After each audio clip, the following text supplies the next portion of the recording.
Situasi tegang mewarnai eksekusi sebuah villa di Jalan Pantai Batu Bolong nomor 56, Gang Banjar Pipitan, Desa Canggu, Kuta Utara, Badung, Bali.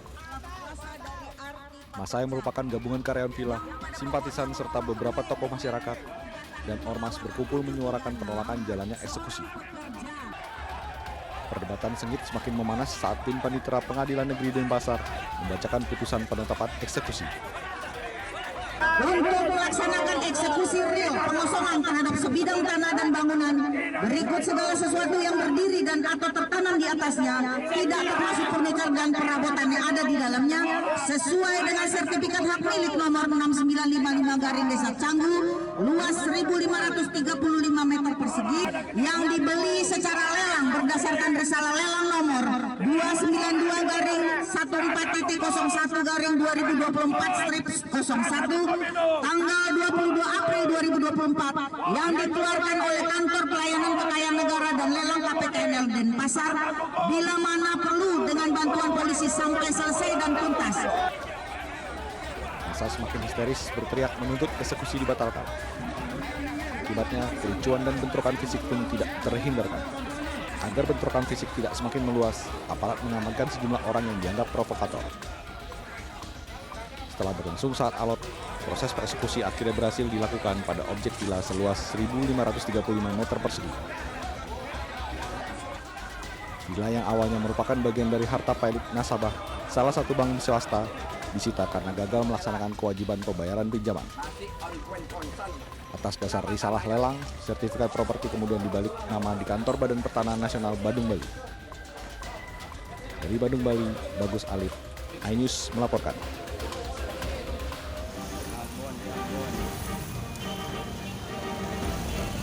Sebuah truk kontainer terbakar saat berupaya kabur usai menabrak dua pengendara motor yang melaju dari arah Serang menuju Tangerang, tepatnya di Jalan Raya Cikande Asem, Kabupaten Serang. Tragisnya, dari dua pengendara motor yang ditabrak, satu pemotor tersangkut di kolong truk dan terseret sejauh 800 meter hingga mengakibatkan pengendara motor bernama Tarmuzi tewas di lokasi. Sedangkan percikan api yang disebabkan gesekan dengan badan jalan mengakibatkan truk kontainer terbakar. Kecelakaan terjadi setelah supir truk kontainer diduga mengemudi dalam pengaruh alkohol. Kecelakaannya di Ambon, terus keseret. Motornya? Iya. Kalau orangnya? Ambon. Terus mobilnya kebakar? Kebakar udah. Di mana kebakarnya? Habis. Dibawa ke sini. Polisi berhasil mengamankan supir truk kontainer, namun petugas masih belum dapat memintai keterangan karena sang supir masih dalam pengaruh alkohol. Hingga saat ini kasus kecelakaan tersebut masih ditangani oleh petugas Satlantas Unit Polsek Cikande. Dari Serang, Banten, Mahesa Apriyandi, iNews melaporkan.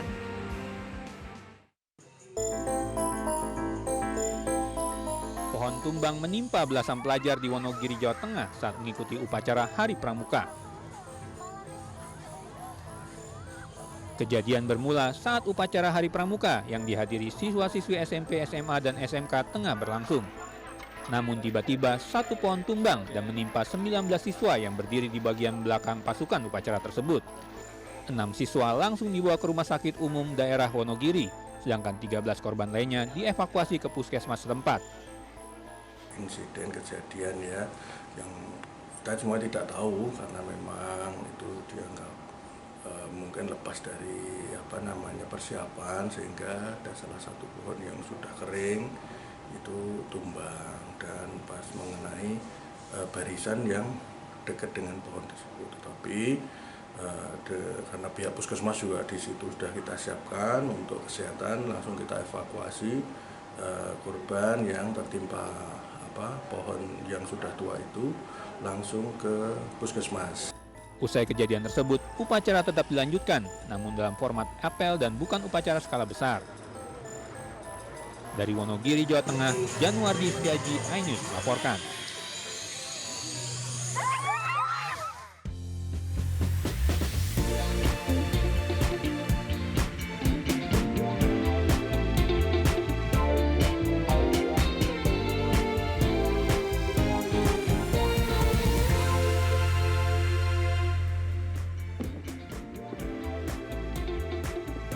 Halo selamat malam pemirsa, selama 90 menit ke depan saya Reni Arumsari akan menemani Anda dengan sejumlah informasi menarik lainnya.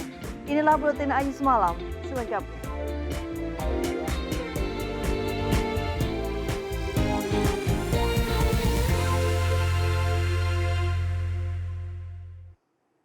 Pemirsa diduga mempromosikan judi online melalui akun media sosial. Seorang selebgram cantik asal Temanggung terpaksa harus berurusan dengan polisi. Pelaku diketahui telah menekuni aksinya sejak 2 bulan terakhir. Selebgram cantik berinisial F ditangkap oleh aparat Satreskrim Polres Temanggung di rumah kontrakannya di Kampung Pandesari, Kelurahan Parakan Wetan, Kabupaten Temanggung. Selebgram berusia 23 tahun itu ditangkap karena dugaan mempromosikan judi online. Modusnya, pelaku memposting story yang bermuatan judi online di 2 akun media sosial miliknya. Pelaku F yang menekuni aksinya sejak 2 bulan terakhir mendapatkan pembayaran Rp150.000 dari setiap akun yang masuk ke link dan ditautkan di story akun media sosial miliknya.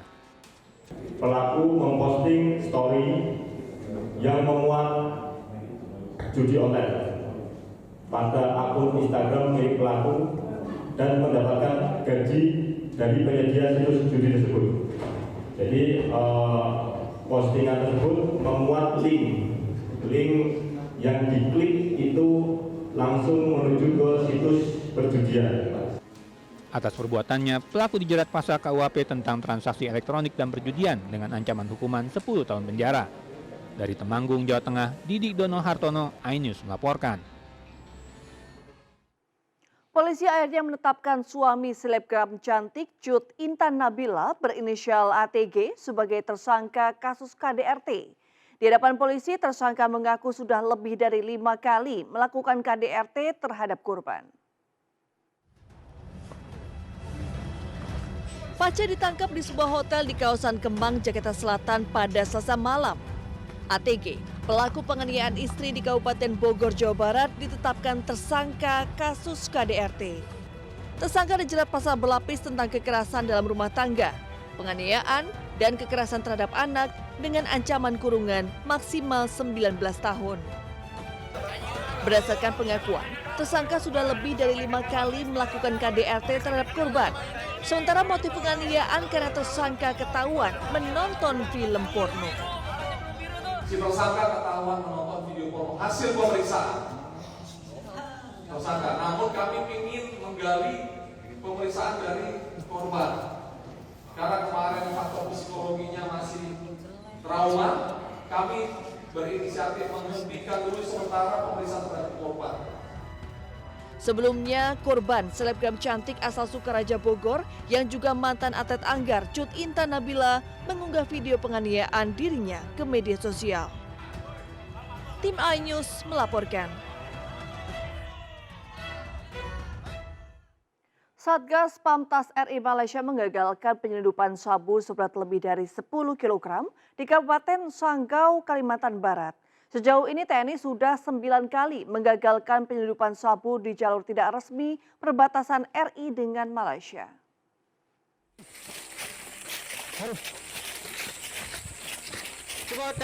Sejumlah personel TNI dari Satgas Pamtas RI Malaysia menggagalkan penyelundupan narkoba jenis sabu.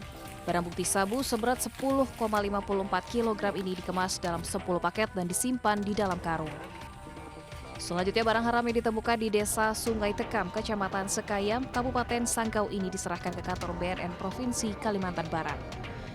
Pangdam 12 Tanjung Pura mengatakan temuan sabu dalam jumlah besar tersebut terjadi dalam 2 hari terakhir di jalur tidak resmi perbatasan RI Malaysia.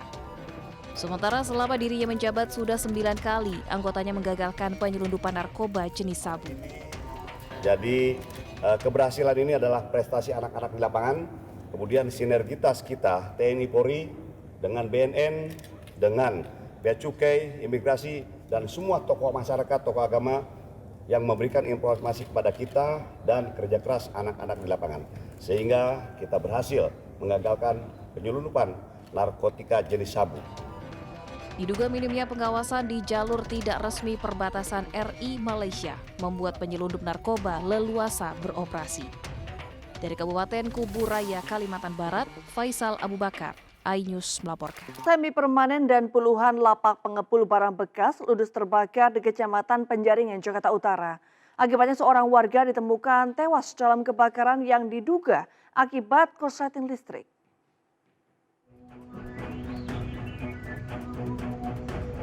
Kobaran api dan kepulan asap hitam membumbung tinggi akibat kebakaran ratusan rumah semi permanen di Kelurahan Pejagalan, Kecamatan Penjaringan, Jakarta Utara. Kencangnya angin dan banyaknya barang mudah terbakar membuat api cepat membesar dan menjalar ke lapak pengepul barang bekas yang berdekatan. Akibat kebakaran tersebut, sebanyak 120 bangunan semi permanen dan 35 lapak pengepul barang bekas ludes terbakar. Selain itu, seorang warga ditemukan tewas dan sedikitnya 70 kepala keluarga kehilangan tempat tinggal. Luasnya area dan banyaknya barang mudah terbakar membuat proses pemadaman berlangsung cukup lama. Selain membuat panik warga di sekitar lokasi, kebakaran juga mengundang perhatian para pengguna jalan di ruas tol. Dugaan sementara, kebakaran disebabkan korsleting listrik dari salah satu rumah semi permanen. Dari Jakarta, Rizky Falufi, iNews melaporkan. Ya, sementara itu pasca kebakaran yang melanda ratusan rumah di permukiman padat di Manggarai, Jakarta Selatan, ribuan warga terpaksa mengungsi ke sejumlah posko. Salah satu posko yakni di SDN 05 Manggarai yang menampung 1.600 jiwa. Pemirsa, ini adalah kondisi salah satu posko pengungsian korban kebakaran pemukiman padat penduduk di Manggarai, Jakarta Selatan. Dari 5 posko pengungsian yang digunakan oleh Pemprov DKI Jakarta untuk menampung korban terdampak kebakaran. Dan pemirsa, di belakang saya ini adalah tenda yang digunakan para pengungsi untuk tidur. Di sini ada 3 tenda yang dibangun di sini sendiri menampung sebanyak 1.600 jiwa dari 412 kartu keluarga yang terdampak karena memang kebakaran yang kemarin ini menyebabkan ratusan rumah terbakar. Selain itu juga pemirsa, di samping saya ini adalah sejumlah bantuan pakaian yang diberikan oleh masyarakat sekitar dari DKI Jakarta maupun juga dari organisasi bantuan sosial yang sudah diberikan sejak hari kemarin. Sementara itu pemirsa, memang kita doakan mereka semua dapat diberikan kesehatan dan juga kondisi yang lebih baik ke depannya. Dari Jakarta, Jen Cayani bersama juru kamera Nadifa Adine dan Eri Nugraha melaporkan. Pemirsa, kasus gagal ginjal hingga cuci darah pada anak-anak belakangan ini mengalami peningkatan. Pengaruh pola hidup yang tidak sehat, salah satunya akibat terlalu banyak mengkonsumsi makanan atau minuman jajanan anak yang tidak higienis dan mengandung zat berbahaya, menjadi pemicu tingginya kasus pada anak-anak.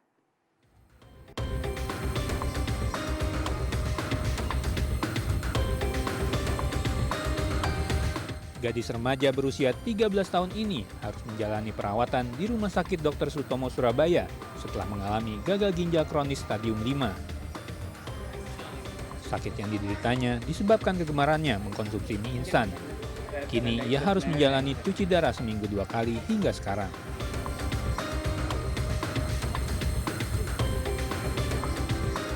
Di Jember, seorang remaja dan anak-anak harus cuci darah secara rutin di Rumah Sakit Subandi Jember lantaran mengalami gagal ginjal kronis atau stadium terminal. Cuci darah lagi-lagi menjadi cara terakhir agar fungsi ginjal dapat terkontrol. Tingginya angka penderita gagal ginjal pada anak-anak di Indonesia memantik seluruh masyarakat, termasuk orang tua dan guru, untuk ikut memperhatikan konsumsi makanan dan minuman anak-anaknya, serta mengenali gejala yang dialami. Penderita gagal ginjal umumnya ditandai dengan produksi urin yang menurun, bengkak pada wajah dan perut, dan jika dalam kondisi kronis, paru-paru bisa terisi cairan yang berakibat kejang-kejang. Selain faktor infeksi atau radang ginjal, gagal ginjal juga dapat diakibatkan karena kebocoran ginjal, kurang cairan, dehidrasi, atau infeksi saluran kencing. Nah, hanya ini dalam seminggu terakhir ini ada 2 kasus ya.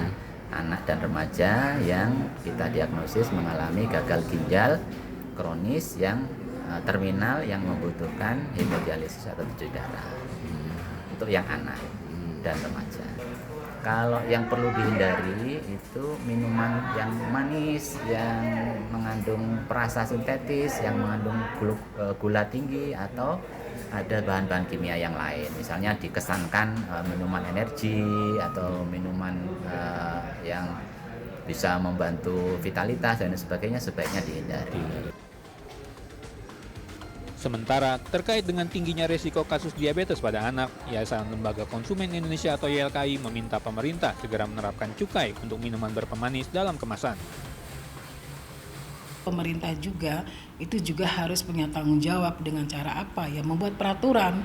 Itu peraturannya apa? Ya pengendaliannya apa? Selain cukai itu apa? Menurut saya memang cukai itu merupakan salah satu pengendali untuk menekan konsumsi yang berlebihan. Sementara menurut Badan POM, pangan yang aman adalah pangan yang mengandung kadar gizi yang sesuai dan tidak banyak mengandung gula, garam, lemak yang berlebih.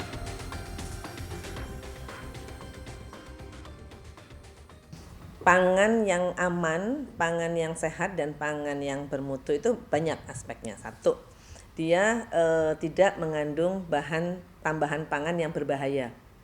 Ya. Kedua, pangan itu diolah secara higienis, secara sehat. Ya, tidak mengandung bakteri tentunya kalau. Dan yang ketiga, pangan itu sehat. Artinya dia mengandung kadar gizi yang sesuai untuk kebutuhan tubuh kita. Tidak mengandung gula yang berlebih, tidak mengandung garam yang berlebih, dan tidak mengandung lemak yang berlebih. Badan POM menambahkan, beragam makanan yang dijajakan pedagang di pinggir jalan sebenarnya tidak berbahaya jika diolah secara higienis dan mengikuti standar kandungan yang ditetapkan pemerintah. Dari Jakarta dan Jawa Timur, Tim Liputan iNews melaporkan. Pemirsa, menyambut HUT ke-79 RI, sekelompok warga menggelar gebiar pengibaran bendera di Gedung Perundingan Linggarjati di Kabupaten Kuningan, Jawa Barat. Total terdapat 10.001 bendera yang berkibar memenuhi area gedung dan menjadi spot foto para pengunjung.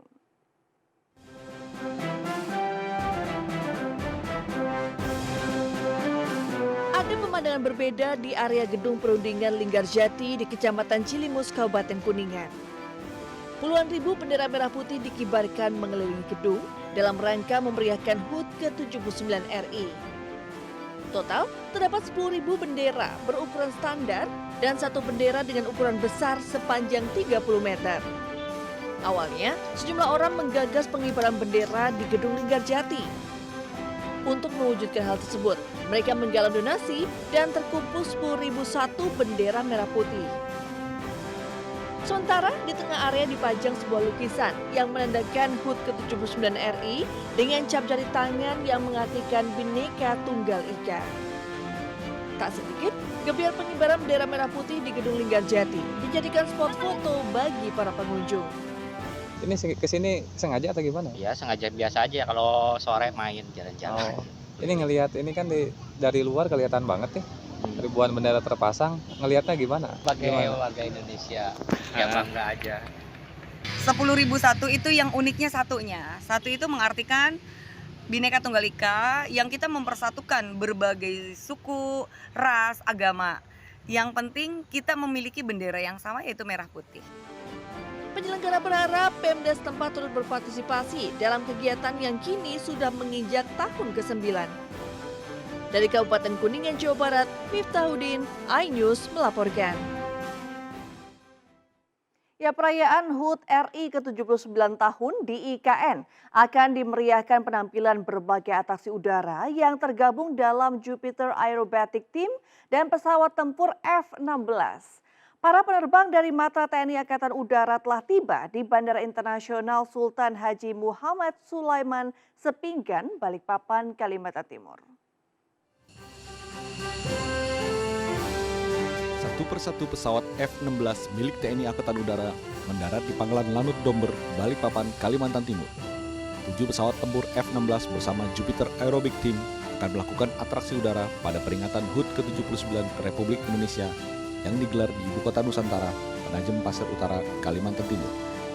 Tim Aerobatic Jupiter yang terdiri dari 14 penerbang ini berangkat dari kota Surakarta.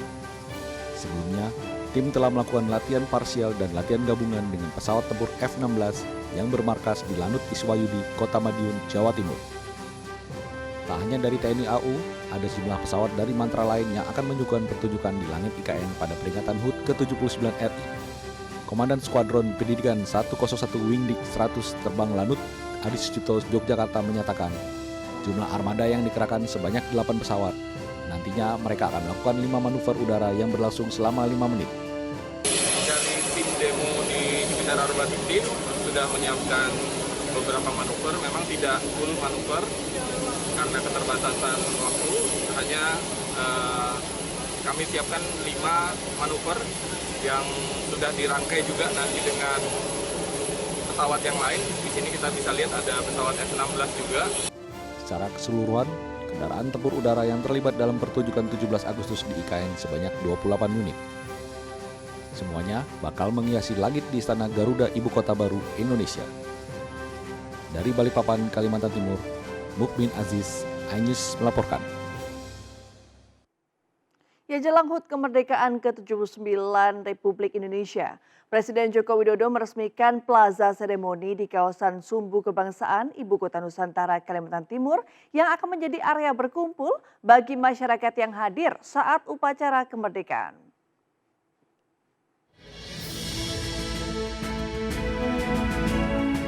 Ya pemirsa, Presiden Joko Widodo baru saja meresmikan Plaza Seremoni yang berada di kawasan Sumbu Kebangsaan di Ibu Kota Nusantara, Kalimantan Timur. Plaza Seremoni ini berada di antara Istana Garuda dan juga Taman Kusuma Bangsa yang merupakan simbol bagi dedikasi untuk pahlawan Indonesia. Nantinya pada 16 Agustus 2024 kawasan ini menjadi titik kumpul bagi masyarakat yang hadir pada upacara kemerdekaan 2024. Tentunya kita berharap pembangunan Ibu Kota Nusantara ini dapat memberi kebanggaan bagi bangsa Indonesia. Dari Ibu Kota Nusantara Kalimantan Timur, Muhammad Zulhilmi melaporkan. Ya, kembali bermalam di Ibu Kota Nusantara, Presiden Joko Widodo kini mengaku sudah tidur nyenyak. Jokowi juga menegaskan pembangunan IKN jelang upacara kemerdekaan sudah mendekati 100%.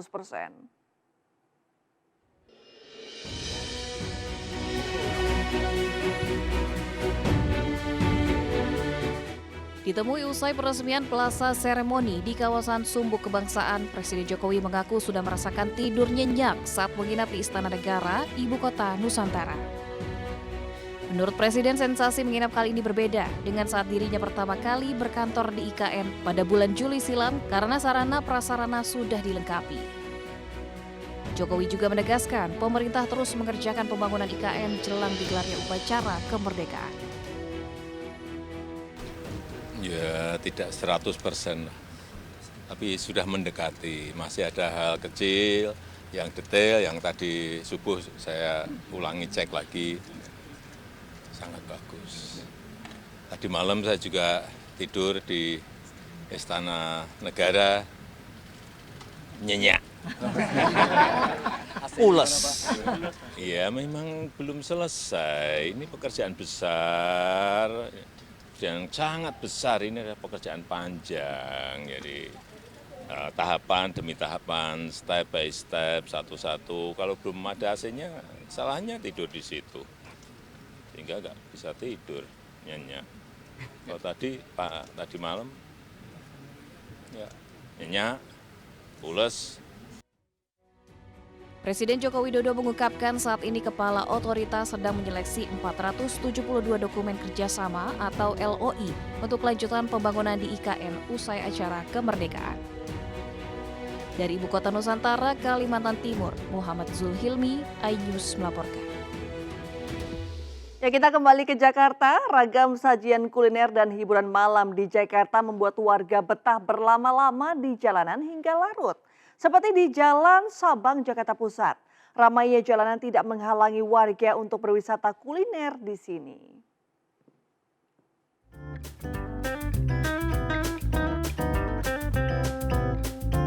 Kota yang tidak pernah tidur memang mungkin pantas disematkan untuk wilayah Jakarta dan sekitarnya. Karena salah satu tempat di Jakarta yaitu di area Sabang, di sepanjang Jalan Sabang ada pusat kuliner, berbagai macam kuliner yang mana tempat ini selalu menjadi jujukan warga untuk datang ke sini bahkan hingga malam hari sekalipun. Nah, meskipun hiruk-pikuk di sini ada kendaraan yang melintas, kemudian ada pedagang-pedagang kaki lima di pinggir jalan, masyarakat tetap memilih daerah ini untuk berkuliner, untuk bisa makan malam sehabis bekerja.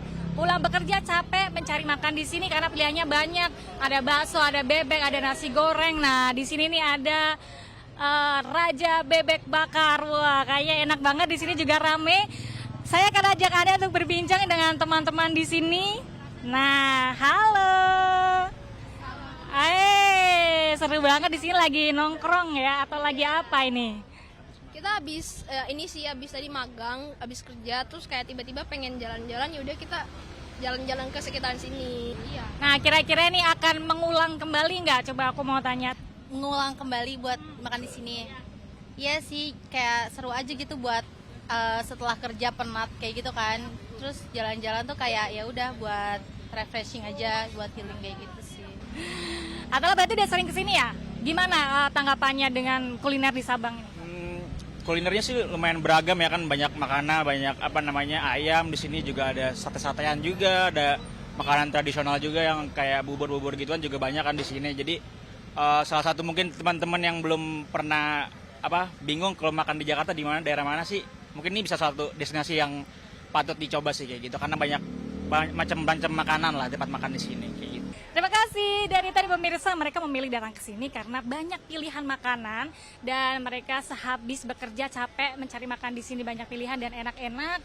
Habis itu karena besok masih kerja, jadi harus cepat-cepat untuk cabut dari sini.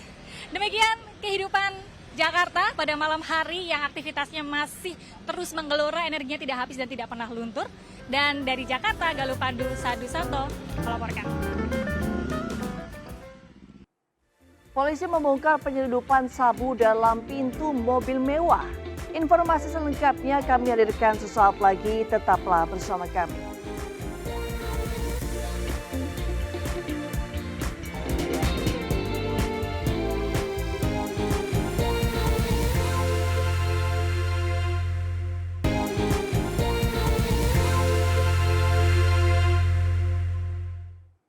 Pemirsa, petugas gabungan Polres Jakarta Barat berhasil menangkap 2 pria jaringan sabu internasional di kawasan Grogol, Jakarta Barat. Polisi menyita belasan kilogram sabu yang disembunyikan di dalam pintu sebuah mobil mewah.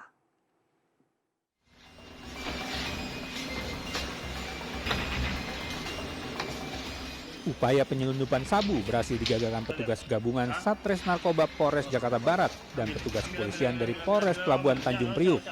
Sebuah mobil yang mencurigakan di kawasan Grogol, Jakarta Barat diperiksa dan digeledah petugas. Hasilnya, petugas berhasil menemukan sekitar 11 kg sabu dari dalam mobil yang dibawa terduga kurir narkoba berinisial M berusia 23 tahun. Selain M, polisi juga mengamankan pelaku lainnya berinisial A berusia 31 tahun di Cengkareng, Jakarta Barat. Keduanya diduga merupakan kurir dan perantara narkoba jaringan ASEAN yang melakukan pengiriman sabu ke Indonesia sebanyak 6 kali melalui jalur laut.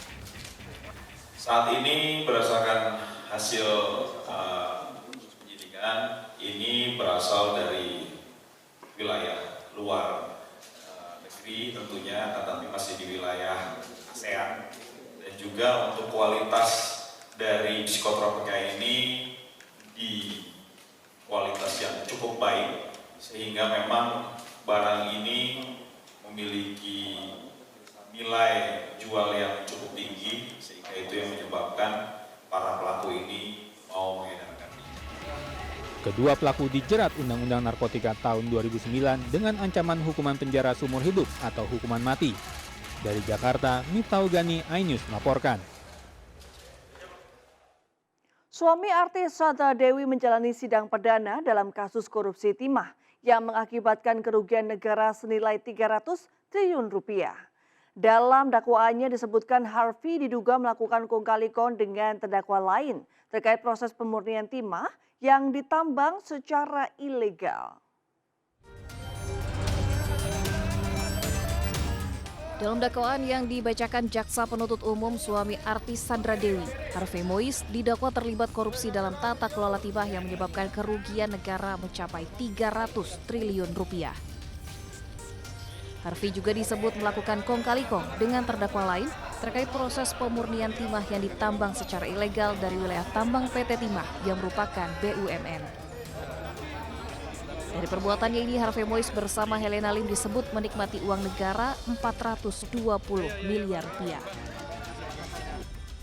Uang tersebut kemudian disamarkan dengan membeli beberapa aset, diantaranya tanah dan bangunan, kendaraan mewah, 88 tas bermerek, 141 perhiasan, hingga logam mulia.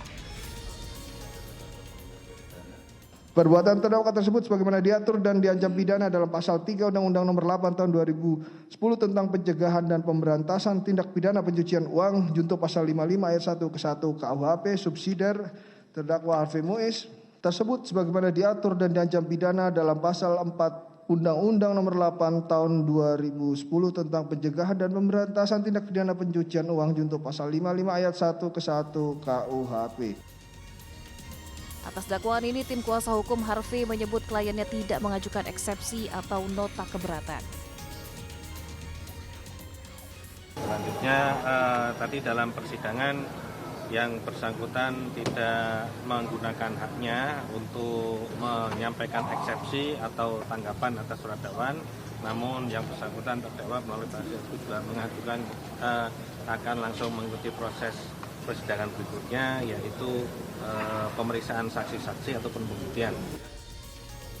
Harvey Mois merupakan salah satu dari 22 orang yang terjerat kasus dugaan korupsi tata niaga komoditas timah di wilayah izin usaha pertambangan atau IUP di PT Timah Tbk tahun 2015 hingga 2022. Dari Jakarta, Yasmin Atania, Jakar Samsa, M. Indra Purnama, iNews melaporkan.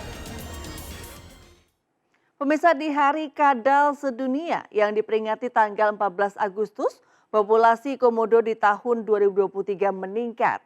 Hal ini disebabkan faktor meningkatnya reproduksi komodo berjenis kelamin betina yang mencapai 3.400 ekor di tahun ini. Populasi komodo di Taman Nasional Nusa Tenggara Timur meningkat pada 2023 menjadi 3.396 ekor meski sempat turun pada tahun 2022. Populasi komodo tahun 2023 tertinggi dalam 6 tahun terakhir. Jumlah komodo terus meningkat sejak 2018 hingga 2023.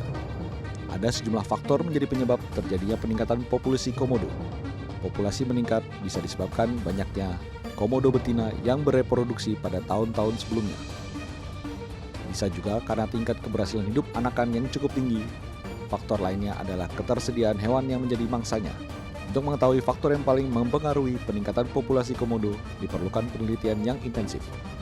Selain itu juga, pemantauan rutin terkait kondisi pakan, aktivitas reproduksi betina tetap dilakukan oleh pihak Balai Taman Nasional secara rutin setiap tahunnya.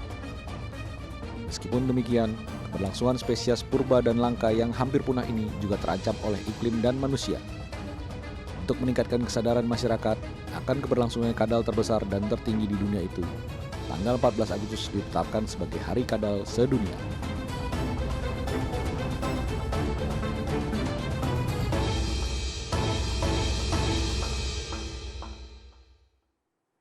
Ya pemirsa, menyusul munculnya isu Partai Demokrasi Perjuangan akan direbut oleh pihak luar. Megawati Soekarno Putri menegaskan batal pensiun dan mengisyaratkan kembali menjadi ketua umum partai dengan lambang banteng moncong putih tersebut.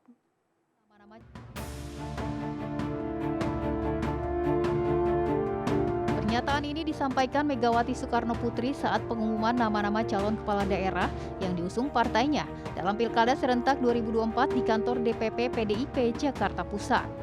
Anak Presiden pertama Indonesia ini mengungkapkan bahwa dirinya telah mendengar adanya upaya merebut kekuasaan partai yang dipimpinnya. Hal ini pun mendorongnya untuk memutuskan melanjutkan kepemimpinan sebagai Ketua Umum PDIP pada periode berikutnya. Gua mau pensiun, saya udah punya cicit kan, aduh cicitku lucu banget, aduh jadi apa ya darling saya, tahu-tahu disuruh jadi ketua umum tapi nggak nurut semua, ngapain dia gua nggak nurut, gitu denger, ini akan diambil nih kayaknya PDI Perjuangan. Saya mau jadi ketua umum lagi. Sementara dalam pengumuman nama-nama calon kepala daerah, PDIP mengusung dan memberi mandat sebanyak 305 cakada dari 292 kota, kabupaten, dan 13 provinsi. Namun dalam gelombang satu ini belum terdapat cakada dari Provinsi Jakarta, Jawa Timur, Jawa Tengah, dan Jawa Barat yang diumumkan. Dari Jakarta, Steven Fatinama, Aris Setiawan, iNews melaporkan. Sementara jelang Pilkada Serentak 2024, Ketua Umum Partai Solidaritas Indonesia Kaisang Pangarep gencar melakukan safari politiknya. Putra bungsu Presiden Jokowi itu menemui Ketua Umum Partai Amanat Nasional Zulkifli Hasan di kantor DPP PAN Jakarta Selatan. Kira-kira ngomongin apa ya? Rangkaian safari politik Kaisang Pangarep yang juga Ketua Umum Partai Solidaritas Indonesia atau PSI kembali berlanjut. Kali ini anak bungsu Presiden Joko Widodo mengunjungi kantor DPP PAN di Jakarta Selatan, bertemu Ketua Umum PAN Zulkifli Hasan serta jajaran pengurus.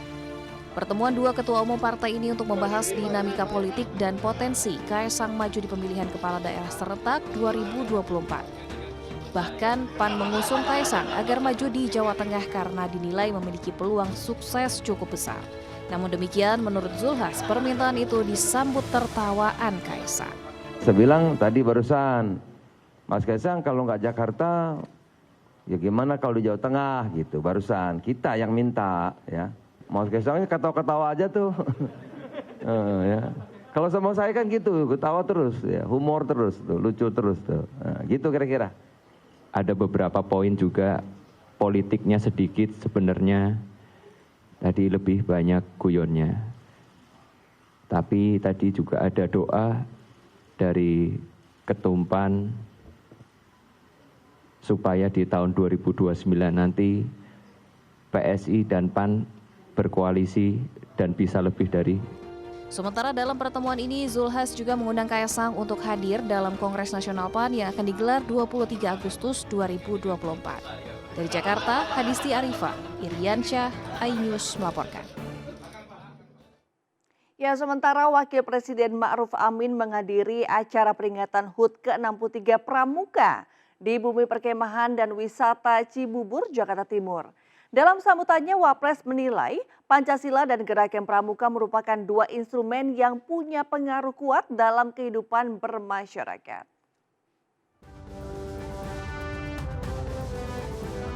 Didampingi Ketua Kuarnas Pramuka, Wakil Presiden RI Ma'ruf Amin menghadiri peringatan HUT ke-63 Pramuka. Kegiatan ini digelar di lapangan utama Bumi Perkemahan dan Wisata Buperta Cibubur, Jakarta Timur.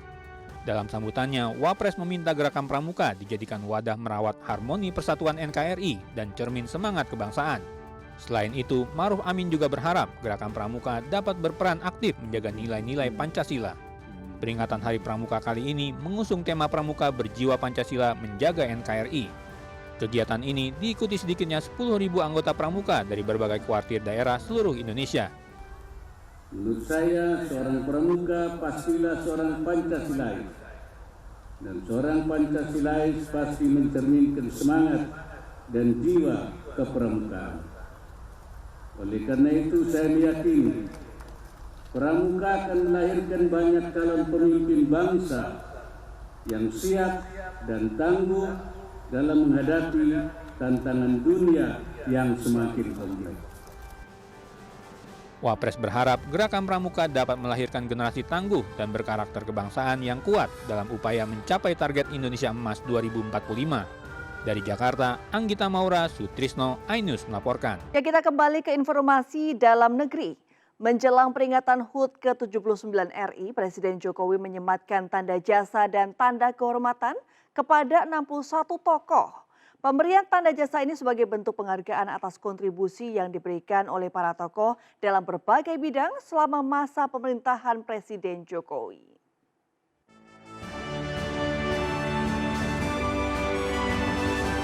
Usai bertolak dari IKN, Presiden Republik Indonesia Joko Widodo langsung menuju Istana Negara Jakarta untuk menyematkan tanda jasa dan tanda kehormatan kepada 61 tokoh pada Rabu sore.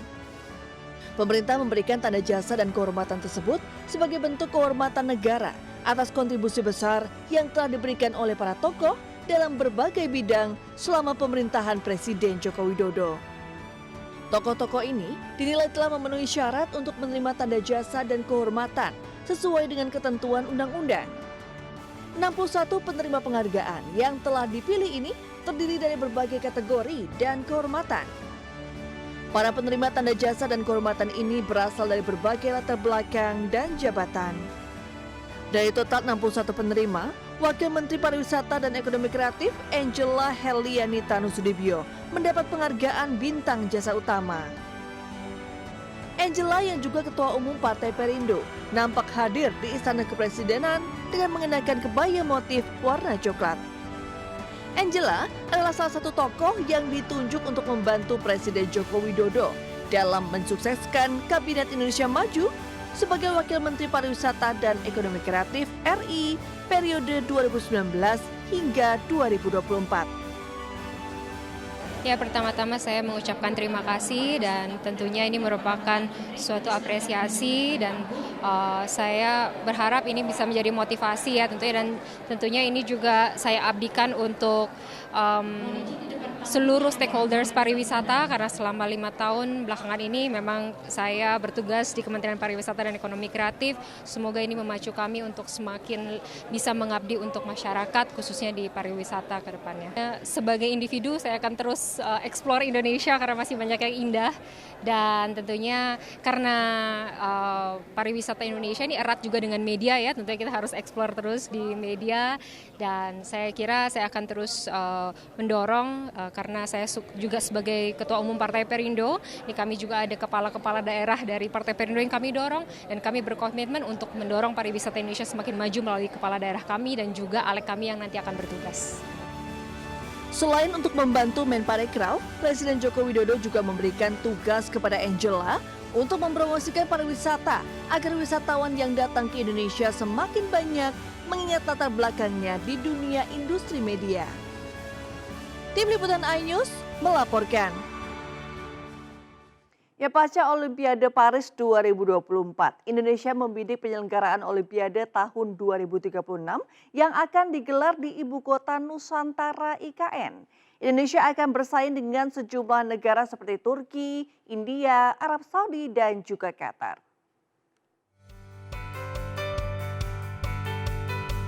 Indonesia masih berambisi menjadi tuan rumah Olimpiade tahun 2036 setelah pada bidding Olimpiade 2032 diraih kota Brisbane, Australia. Indonesia telah mempersiapkan Ibu Kota Nusantara sebagai tempat penyelenggaraan Olimpiade 2036. Dalam weekly brief with Sandi Uno, Kemenparekraf optimis Indonesia mampu menggelar ajang kompetisi olahraga tertinggi di dunia pada tahun 2036 mendatang. Harus optimis, boleh dong mimpi besar karena semua berangkat dari mimpi. Event boleh event olahraga, event olimpik, event apapun, tetapi yang digunakan itu adalah sarana-sarana pariwisata. Disitulah Kemenparekraf harus hadir. Setidaknya ada 5 negara yang telah terbuka mengungkapkan ambisinya menjadi tuan rumah Olimpiade pada 2036 mendatang, seperti Turki, India, Arab Saudi, Qatar, dan Indonesia. Dari Jakarta, Paki Satrio, iNews melaporkan.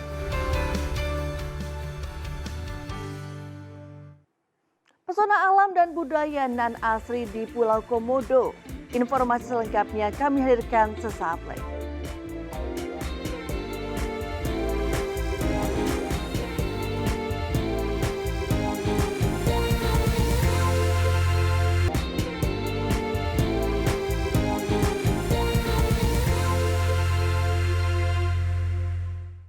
Pesona keindahan Labuan Bajo di Kabupaten Manggarai Barat NTT tidak selalu tentang baharinya. Di antaranya adalah tarian khas yang dilakukan di kampung adat Melo, yaitu tarian Tete Alu. Pesona keindahan Labuan Bajo nggak selalu tentang baharinya, Tredikas.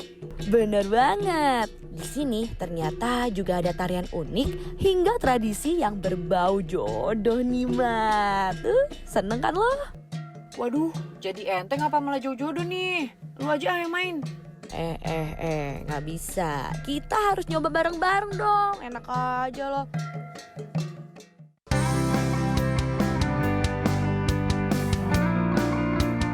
Nah, ini dia Tradikers, tradisi unik yang ada di Kampung Melo, Labuan Bajo. Hamparan bukit dan langit yang indah jelas jadi pembeda dari petualangan kita di Labuan Bajo lainnya. Duh, gue masih belum kebayang nih, Mat. Bawa bambu buat apaan sih? Udah, Vin, ikutin aja dulu. Sini, Vin. Kalau kejepit tidak dapat jodoh kah? Kalau kejepit tidak dapat jodoh kah? Oh, berarti jangan kejepit, Vin. Jangan kejepit. Oh, jadi ini tuh yang disebut permainan tete alu. Oh, lu tahu, Mat? Kalau permainan bambu yang kayak gini sih gue tahu, Vin. Ini kalau di daerah lain disebut juga rangku alu. Ntar dulu.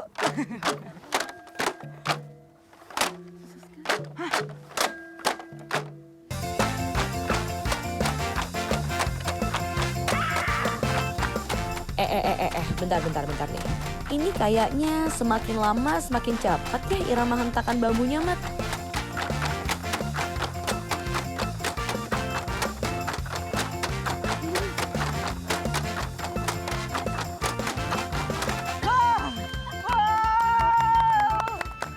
Nah, kalau tadi kita udah lihat tutorialnya, sekarang kita nyoba nih Tradikers. Bye-bye, Mat. Kalau kejepit jauh jodoh. Ya, lama lagi aja kawinnya. Vin, itu awas kaki lo perhatiin. Ntar kejepit.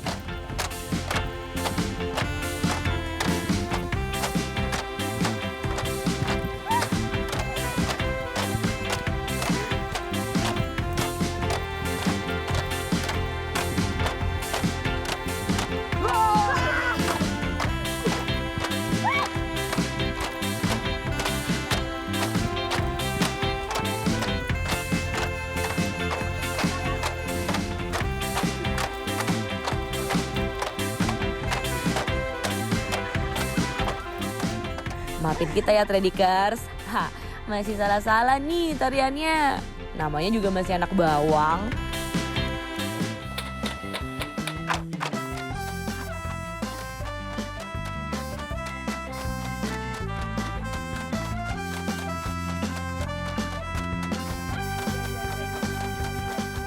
Oke, Tradikers. Ternyata seru banget ya, Vin ya. Ini masih satu kegiatan yang kita lakuin di sini dan pasti masih banyak lagi kegiatan lainnya yang bakal kita explore di sini. Travel Addict tanpa batas. Terima kasih. Terima kasih. Ya pemirsa, rangkaian informasi tadi sekaligus mengakhiri perjumpaan kita malam hari ini. Saya Reni Arumsari pamit undur diri. Selamat malam dan sampai jumpa.